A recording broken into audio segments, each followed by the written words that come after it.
All right, let's kick things off today in the Indian state of Telangana, where something just happened that could be a massive turning point in a conflict that's been going on for decades. Seriously, this is way more than just another headline.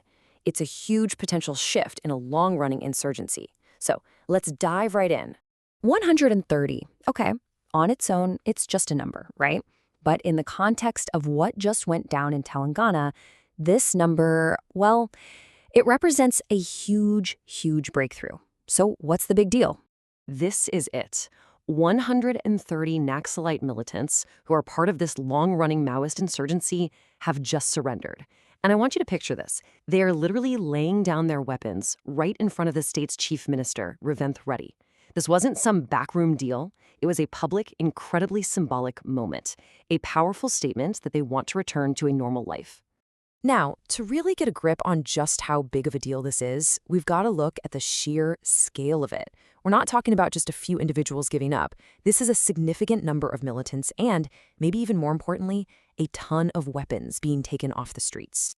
Okay, check out these numbers because they're pretty striking. You have 130 people surrendering, and they turned in 124 weapons.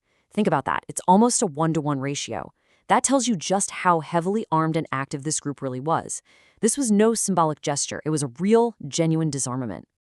And just look at what they were carrying. We're talking AK-47s here, powerful, military-grade assault rifles. The fact that they had weapons like these shows you these weren't just low-level guys. This surrender means a real, tangible drop in this group's ability to cause violence. So how does the state even respond when something this big happens? Well, the message from the chief minister, Revanth Reddy, was super fast and crystal clear, and it points to a very specific strategy.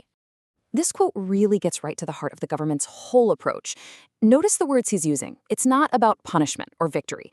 It's an invitation. It's about integration. The whole focus is on rebuilding the state, and the offer is for these former militants to actually be a part of that process. And this isn't just talk. This invitation comes with a concrete plan. The government has laid out a super clear path for them. They're promising a chance to rejoin society, help rebuild the state, and even get a financial package to help them get back on their feet. And all of this while keeping the door open for democratic dialogue to solve any problems. And get this isn't just a local state thing. The proposals for these surrendered Naxalites are going to be taken all the way to the National Home Minister, Amit Shah. That really elevates this whole event, right? It goes from a regional success story to something of national importance, and it suggests the state and central governments are working together on this. The government is basically wrapping this entire process up under one key idea, a democratic solution. They've come out and explicitly said that dialogue, talking it out, not violence, is the only way forward. That's a really powerful message, not just for the people who surrendered, but for anyone who's still active out there. So what does this all mean for the future? Let's kind of zoom out and take a look at the bigger picture here and what this path back to the mainstream really means for the whole region. Look, there's no other way to put it. This surrender is being seen as a major, major success in the long, drawn-out fight against the Naxalite insurgency.